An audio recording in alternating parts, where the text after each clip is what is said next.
Hello, everyone. I'm so happy to be here and happy to welcome all of you on behalf of the New School community to the Nation Student Journalism Conference. I also just want to take a second to say that I'm an Indiana University alum.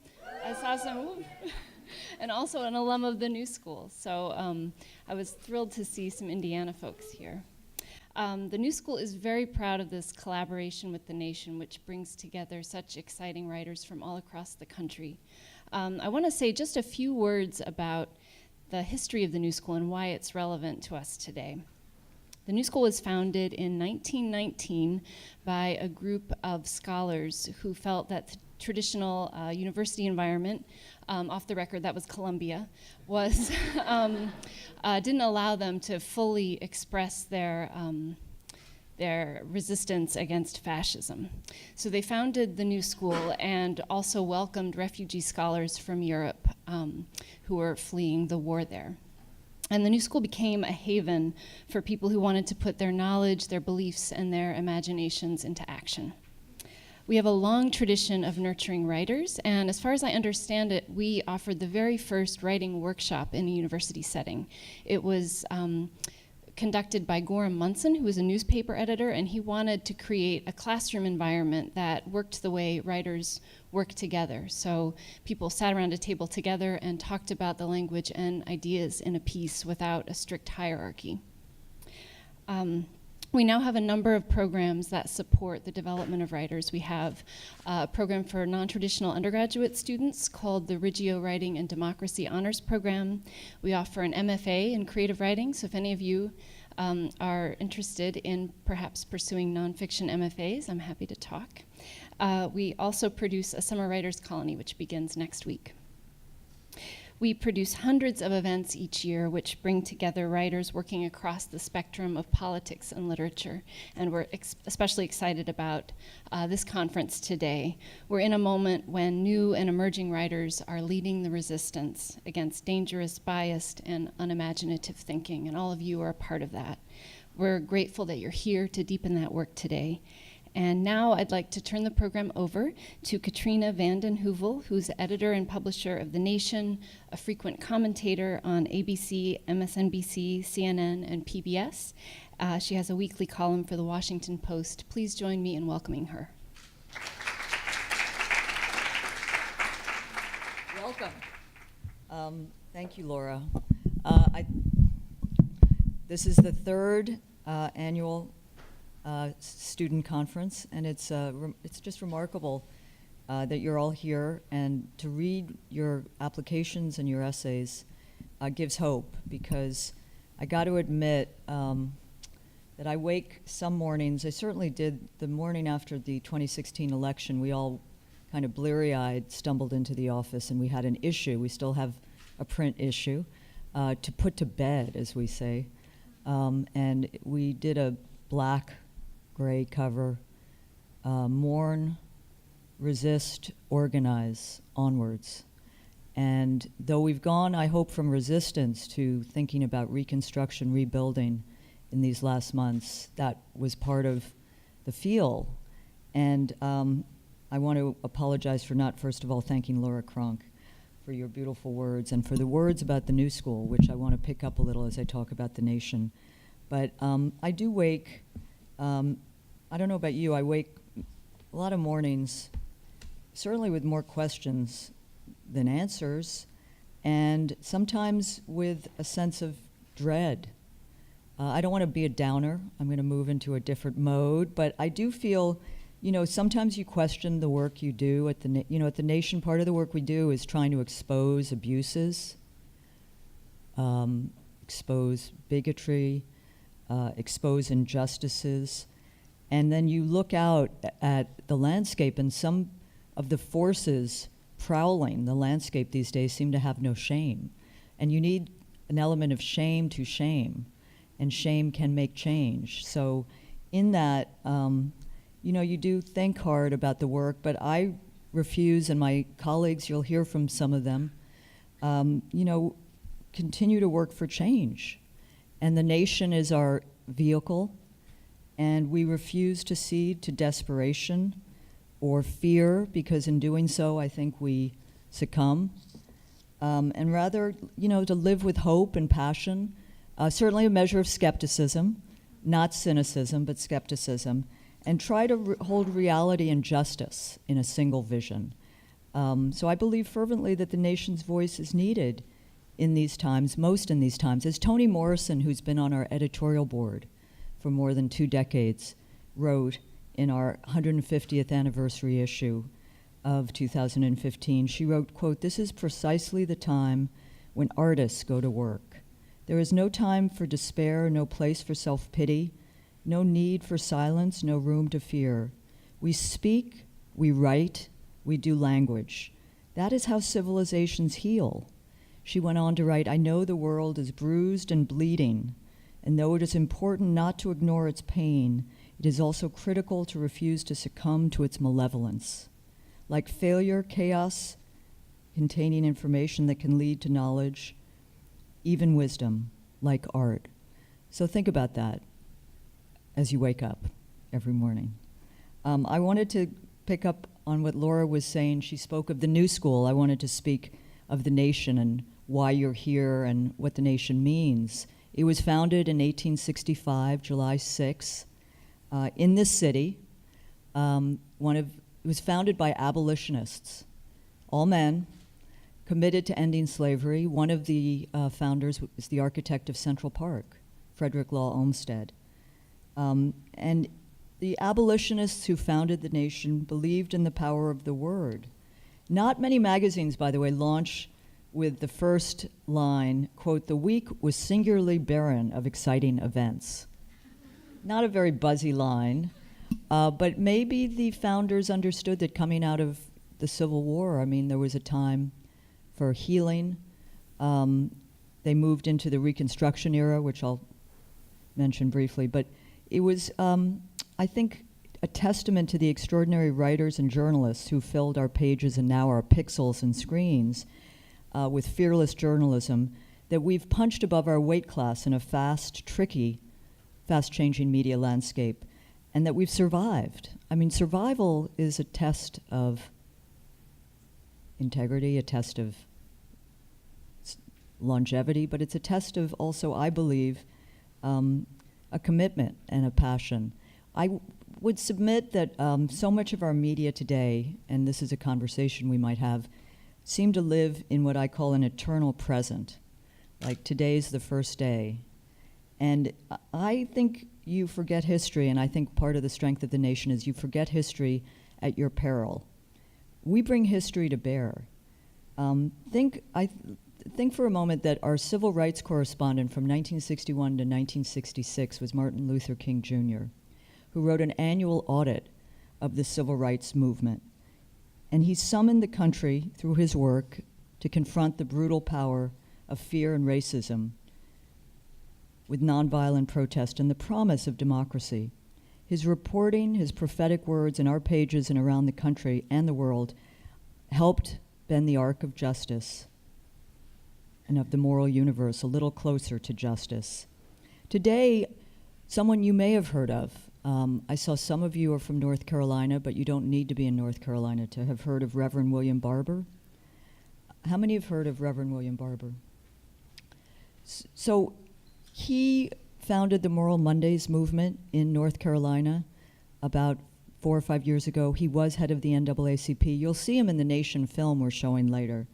But what he's done is stand, and he says this explicitly, he stands on King's shoulders, and he launched the Poor People's Campaign at the beginning of this year on the 50th anniversary of King's launching of the Poor People's Campaign, designed to deepen attention and bring to bear attention to those most affected by systemic racism, poverty, militarism, ecological devastation, something Reverend Barber and his movement added, because King in those years, if you think back, the environmental catastrophe was not center and front. But Reverend Barber is traveling the country. He's going to 40 states, and his issues are voting rights, LGBT rights, civil liberties, and he's bringing to bear a history that has not ended. That history goes on. So I recommend that you learn a little bit about Barber and the work he's doing. One of the great things he's done is fought in North Carolina to end voter suppression, because with all the attention to the denial of democracy in this country, we often lose sight of the very pathological, homegrown attempts to deny democracy, voting suppression, dark money. So the sweet spot of the nation's survival, I would submit, is commitment to our mission, holding power accountable, valuing rebellious voices and ideas, and challenging conformity, conventional narratives, and finding that next generation, of voices. I'm proud that, the nation, the digital nation, you may think this is an old demographic, but the largest cohort at thenation.com is 24 to 35-year-olds reading us. And I think the importance of the ability to go digital with integrity. I was talking to Jake Biddle, who's working out there, his former intern. He writes about the post office. I mean, that for us is clickbait. I'm not kidding. The survival of the post office. And on a day when, the cable news, you may watch cable news, I can barely watch it these days. It's just endless panel discussions of Trump and Russia, and there was no attention given to this extraordinary report that just came out about how many people were killed in Puerto Rico. I mean, what is not covered is what should be covered. And so I think the ability to do a different kind of reporting is needed now more than ever, even though, as you well know, and I was talking to Terrence, I mean, there are all kinds of entry points. We have so much, yet we still have too little in what we're getting.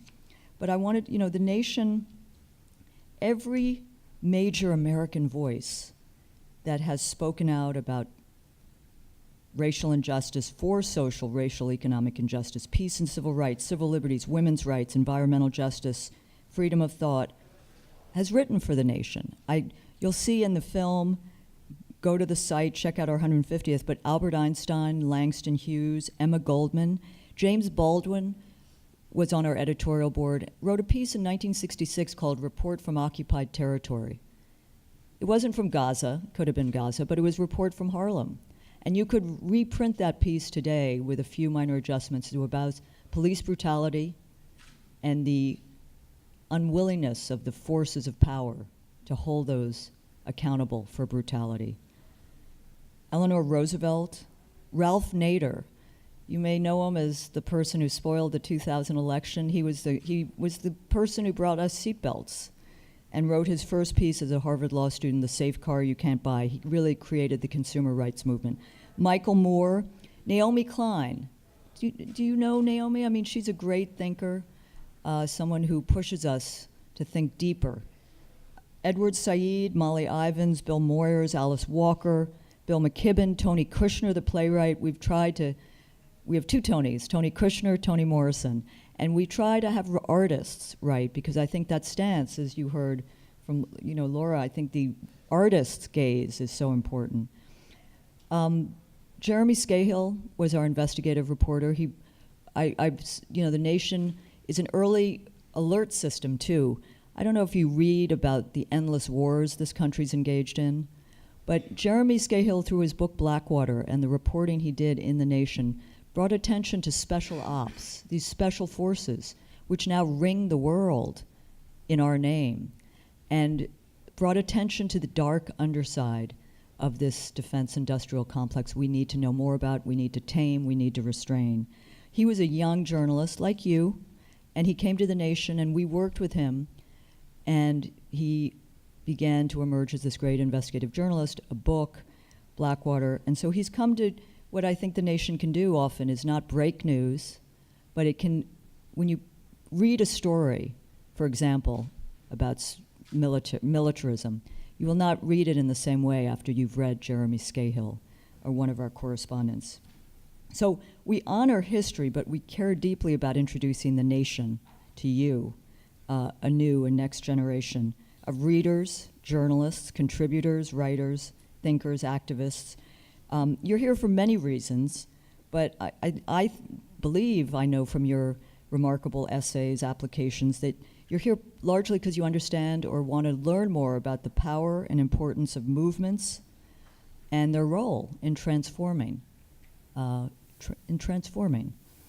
as our longtime editorial board member, great historian of Reconstruction, which, by the way, I think is it needs more attention in these times. There's a lot of attention to the Civil War and its resonance for these times, but the battle after the Civil War of Reconstruction, I think, has even more relevance. But Eric Foner wrote, in the hours after 9/11, 9/11, traumatic crime in this city, but one that I would argue took us down paths of endless war instead of rethinking our engagement with the world. But he wrote hours after 9/11, at a moment when there was a kind of policing of dissent and ensuring of conformity. He wrote, at times of crisis, the most patriotic act of all is the unyielding defense of civil liberties, the right to dissent, and equality before the law for all Americans. And I think that's something to hold true to in times of crisis, good times, bad times. So today you're going to hear from some of the most committed, talented journalists covering social movements: Wright, Collier Meyerson, Melissa Harris Perry, Sarah Jaffe, Dave Zirin, Lizzy Ratner. These are engaged, smart, political, independent thinking, critical-minded, empathetic journalists. Their work is about amplifying, yet challenging, what movements are doing. I mean, also in the nation tradition, bringing attention to nascent emerging movements. We were paying attention to, we did a special issue on the new inequality 2 weeks before Occupy erupted, Zuccotti Park. Now, you're from around the country. Occupy was 2008. It's like may have been quasi-feudal history. Anyway, but it was around the country. It wasn't, I think there was a misconception that it was just here on Wall Street, Zuccotti Park.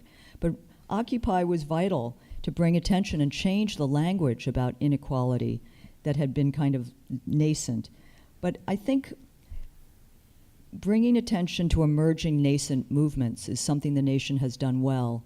And even more important is to treat movements seriously, to listen to those in the movements. I think so often the, quote, mainstream media, corporate media, parachutes in, wants to speak to the leaders. What if there are no leaders? What if it's, horizontal? And wants the conflict and doesn't spend the time to get to know the activists, to get to know some of the real issues and to get to know where that movement may be heading. So I think there's a value in treating movements very, very seriously. And we do. We work to report the ideas and the voices which sustain and oxygenate movements and instigate change. And I think it's important also to challenge the powers that be. I mean, let me step back for a moment. How many of you have been following the kind of spontaneous eruptions of teacher strikes across the country? I think that's really extraordinary. It's like people power, and it's in red states. I think there's been good attention to the teachers and what they're seeking, but you also want to put it in a broader context, which too often I think it isn't, which is just the defunding of education over decades and the starving of public good that these states have suffered. So there's a broader context we try to bring, and never ceasing to challenge the sort of downsized politics of excluded alternatives. The range of views is too often, too often a corporate media pretends the differences lie between Republicans and Democrats, and that constitutes the entirety of the debate. No, that's not the case. So above all, I believe that the work of independent, and I stress that word, but also progressive journalism, and ours is a journalism of rigor, of fact-checking, of no fake news, we can discuss that. At the same time, we're honest about our values. Because I think even, quote, objective journalism, I have to say that I'm not sure there's any objective journalism. You bring your values to bear, and I think the honesty of disclosing those as you do the reporting is important. So I believe also that there's a journalism that not only describes things as they really are, it's also to ask how they could be changed. How could they be changed for the better? Not only tinkered with, but changed fundamentally. And in that is a belief that social movements are what make fundamental systemic transformative change in this country. Now, you need allies inside. And there's no question that we're in the fight of our lives, I would submit. I mean, we have been for a few, it's not just Trump and his horrors and the passel of sort of neo-Confederate drifters prowling this landscape, but we are in the fight of our lives to control our own destiny from corporate oligarchical power. And I think that's been underway. And I think in that we have to be focused. But I think we need a journalism that exposes but also proposes and that finds allies inside. And I'd be happy to talk about that. But I'm excited that the day after that tiny inauguration, the Women's March erupted, because I think we do see people in motion. And a lot of those women didn't just march, they're running. And I think it's important that people who never thought of running, of all ages, of all kinds, are running. So you disconnect an electoral system from an establishment that has too often controlled it. So I think that's really critical. So let me, I want to just mention one piece we did in 2016, which shows the power of investigative reporting, exposing abuses to make change, but also why we must persist in our work. Seth Reed-Wessler, an extraordinary reporter, several years of digging, interviewing former prison guards, filing open record lawsuits, really doing the work, tracking down whistleblowers in the Bureau of Prisons, talking to families of former inmates. His series, which we published in 2016, blew the lid off the reality of abuses in federal private prisons. The DOJ, Department of Justice, based an Inspector General report on our reporting, confirmed the nation's revelations. Our reporting shut down the federal private prisons. Sally Yates, someone you may have encountered in these last months in different capacity, was the deputy who announced the shutdown of these private federal prisons. That was a measure, it seems to me, of the importance of independent investigative journalism allied with movements like Black Lives Matter to make change through rigorous reporting. What happened was you got an election. Elections matter. The Department of Justice, I don't need to tell you, it's changed. And they've reopened these federal private prisons. So the work must go on to continue to try, through journalism, through movements, through politics, through elections, to change, to shut them down and change. But it shows that despite the corruption of our politics, the movements and independent journalism still matter. So I'll end by referring back to what I was talking about earlier. Over the last 153 years, we've challenged what I call media malpractice. I think Melissa Harris Perry's here. We were talking earlier about cable TV. I mean, I think there was a malpractice which abetted Trump's rise. Does not to make the case that there are not other factors, but the attention spent on Trump to the detriment of ignoring other factors helped abet his rise. And we know that the head of CBS, Les Moonves, said at some conference, God damn it, what's bad for the country's good for CBS. Our profit margin is extraordinary.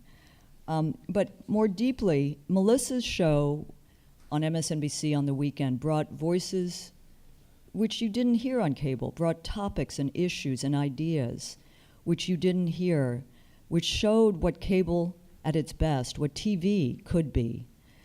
So we're not there now. We need to create new forms. I turn to you for ideas. There are, Democracy Now! Does radio, TV.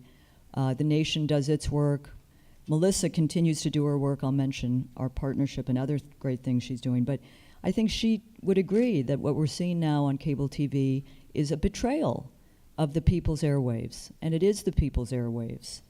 And disconnected from people's lives. I also think it's a great wasted opportunity. I mean, the one thing, Chris Hayes hired him at age 28 to be the Nation's Washington editor. He's in the endless loop of weekly night cable. But he did a great program, I want to say about a year ago, Melissa May, Town Hall in West Virginia. If you can get out of the Beltway bubble, even in New York City, you're doing good things.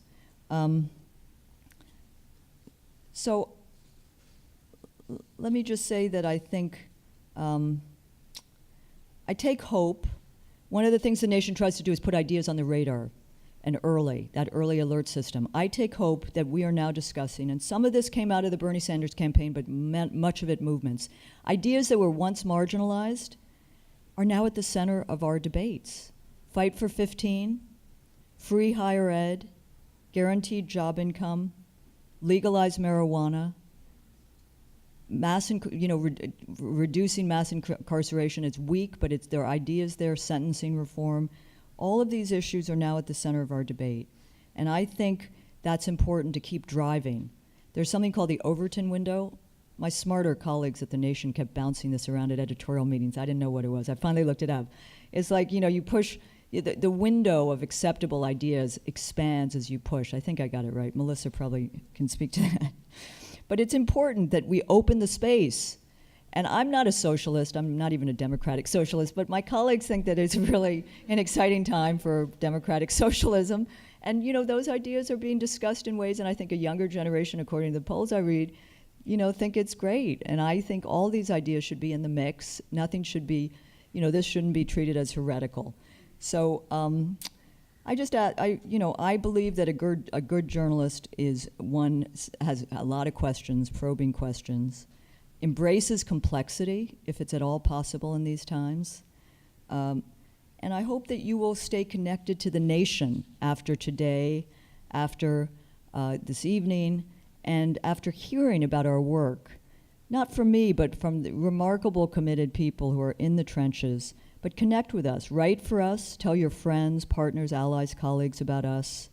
And, I would end by saying, though I started with despair, and forgive me for that, that's my morning, and even walk on the wild side on the iPad, you didn't do the trick, but I want to remember this was one of our contributors in the 30s, remember there are no lost causes, only causes waiting to be won. So I thank you for your time, and Melissa's here, so we have about 10 minutes questions? Okay, Peter knows. Hi, Melissa. I'm so glad. And then I want to thank Laura again and the New School, and the New School's not only generosity of space, but its commitment and founding in dissent, the spirit of giving haven to views that were treated often as heretical. Uh-oh, no questions. I've really silenced people. Does anyone have a question? So you're going to see a movie later today, a documentary that we made on the occasion of the 150th. And I think, I will tell you that it has the history, but what I love about it is it's built around 4 of our journalists. Amy Willentz, as she travels to Haiti, where she's done a lot of reporting over the last decades. John Nichols is in Wisconsin, where if you think about it, and again, forgive if this history seems dated and old, but the first Occupy in some ways began in the State House in Madison, Wisconsin, in protest against Scott Walker and the shutdown and the attacks on unions and working people. So he is reporting out of Wisconsin. Sasha Abramsky travels to the lands hit by drought in this country, speaks to farmers, speaks to those living on the margins of economic insecurity. And then you will see the person I spoke of earlier, a great reporter, Danny McLean, who just won an Aronson Award for her work on Black Births Matter, about racial disparities, and her experience as an African-American woman, pregnant, giving birth, what she saw through that process. Beautiful article. But she goes down to North Carolina and spends time with Reverend Barber, following him as he is leading this Moral Mondays movement, especially the fight against voter suppression, and how he brings together people of all kinds with the power of his morality, and a real morality as counterposed to not a real morality that kind of roams the land these days. Okay, so want to introduce the inimitable, great Melissa Harris Perry. I could begin with a lot of things, but I want to say she was a columnist at The Nation for several years. We miss her, and she was a remarkable voice on television, and I think we need to find a way to bring her back. She's the Maya Angelou Presidential Chair at Wake Forest University, founding director of the Anna Julia Cooper Center on Gender, Race, and Politics in the South, the author of many books, award-winning Barbershop's Bibles, Sister Citizen, Shame, Stereotypes, and Black Women in America. She was previously at University of Chicago, Princeton, Tulane University. Sherri Williams is an assistant professor in race, media, and communication at American University. For a decade, Sherri's worked in 3 different newsrooms, traveled to unfamiliar places to deliver stories that matter. She was a print journalist at the AP in the Jackson, Mississippi Bureau. We were talking about Jackson earlier. She's written for numerous places, Washington Post, Essence, EbonyL.com, interested in stories about social justice, media representations, health disparities, all issues related to the rights of women, working class LGBT people. And she is, important for this moment, passionate about preparing the next generation of reporters, and led many media workshops where she was a reporter long before she became a professor. I want to do a shout out, and I hope they'll talk a little bit about this great Black on Campus program, which Melissa and Sherri co-direct, and they're participants in that. And we are very proud of that partnership between the nation and Black on Campus and these 2 remarkable women. Thank you very much.